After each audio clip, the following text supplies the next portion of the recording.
Olá, sejam muito bem-vindos a mais um episódio da série Transformação Transformada. E o episódio de hoje vai falar de vigilância cultural. Você sabe o que é isso?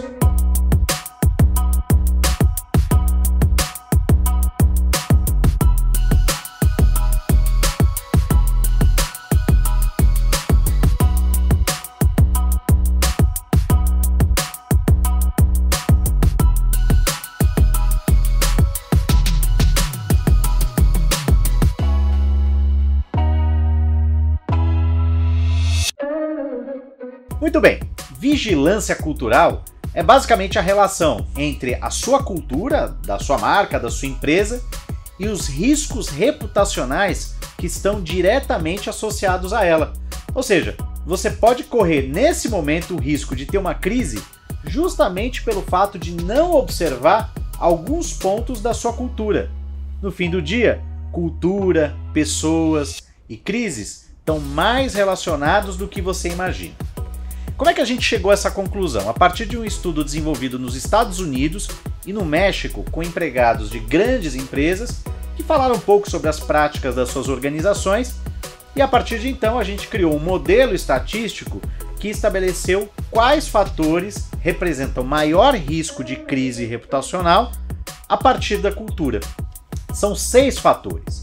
E quais são eles? O primeiro deles é investimento inadequado nas pessoas. Então aquelas organizações que priorizam pouco as pessoas nos seus orçamentos, nos seus investimentos, na sua energia, para o desenvolvimento, para o engajamento, para de fato trazer as pessoas para junto, para vestirem a camisa de fato, para se sentirem participantes do dia a dia, da estratégia da organização.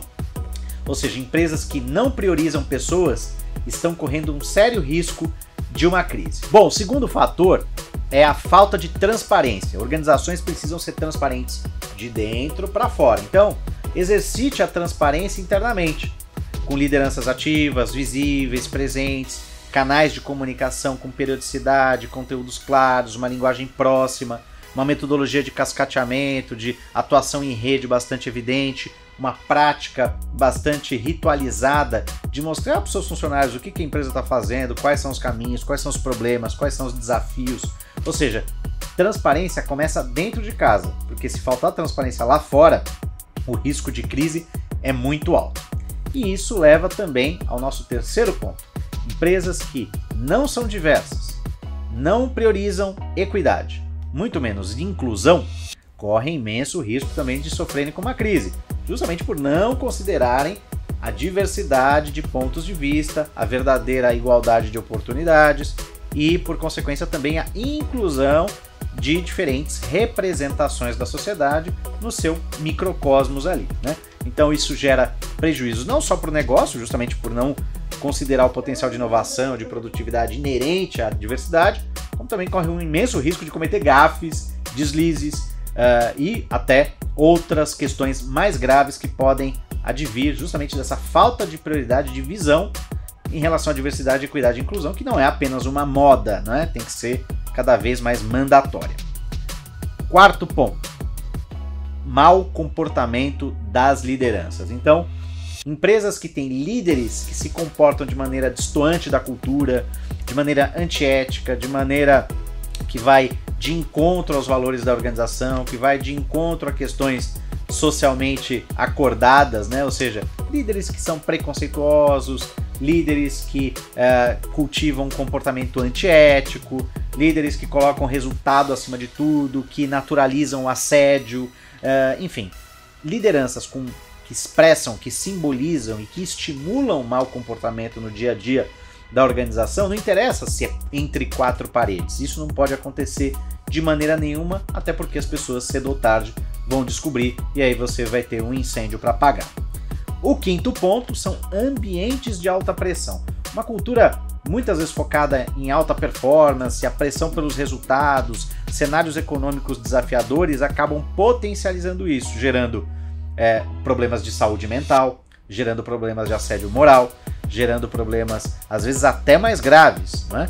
Então, quando as pessoas se sentem apenas pressionadas, quando elas não têm propósito, quando elas não se sentem priorizadas, quando não há investimento claro no desenvolvimento delas, quando as lideranças são distantes, quando as comunicações são truncadas ou até mesmo inexistentes, certamente são fatores que ajudam a criar um ambiente de alta pressão. A pressão por resultados, olhar só para o número e não olhar para as pessoas, tem efeitos colaterais extremamente danosos. Como a gente já falou aqui em alguns dos nossos vídeos, resultado, gente, por mais desafiador que seja o ambiente, é resultante. Ele não pode ser o fim em si mesmo, porque aí você realmente torna as pessoas apenas peças de uma engrenagem. Não é assim que a gente enxerga o papel de um indivíduo dentro da sociedade, muito menos numa empresa, né?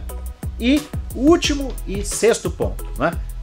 Algo que parece um senso comum, um chavão, mas nunca é demais relembrar. Falta de padrões éticos. Ética, compliance, processos, códigos de conduta, tudo isso não pode ser só burocracia.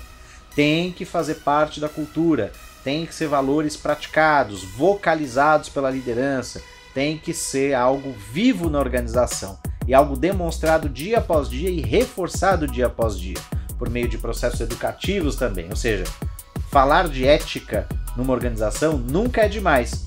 Então, quando você tem crises de ética, de compliance, de corrupção, pode olhar que são pessoas que em algum momento desviaram da cultura, desviaram dos padrões éticos daquela organização e cometeram aquelas falhas ao longo do caminho. Ou seja, olhar para esse aspecto, apesar de ele ser o sexto ponto, ele não é o menos importante dos 6. Todos eles são igualmente fundamentais. Então, ter vigilância, ter um olhar ativo sobre a cultura organizacional significa também zelar pela sua reputação. Significa se preparar bem para não sofrer com crises que podem aparecer ao longo do caminho. Então, pense, olhe para a sua empresa. Será que ela se encaixa em algum desses pontos? Será que ela está fazendo a lição de casa mal em algumas dessas variáveis, ou pelo menos em alguma delas? E pense mais ainda, você pode ter nossa ajuda. Nós podemos ajudar a sua organização por meio justamente de um diagnóstico que olha cada um desses pontos e pode te dar uma fotografia da vigilância cultural, do estado de maturidade da sua cultura, para te proteger justamente de uma crise, de um problema que pode estar na próxima esquina, no médio ou no longo prazo, ok? Bom, gente, esse foi o último episódio de 2019. Espero que vocês tenham gostado do vídeo, espalhem à vontade, entrem no nosso site, entrem no nosso canal do YouTube. E a gente está pronto para continuar essa série Transformação Transformada com mais dicas para você gerenciar o seu processo de transformação, a sua cultura, também em 2020. Até lá e muito obrigado!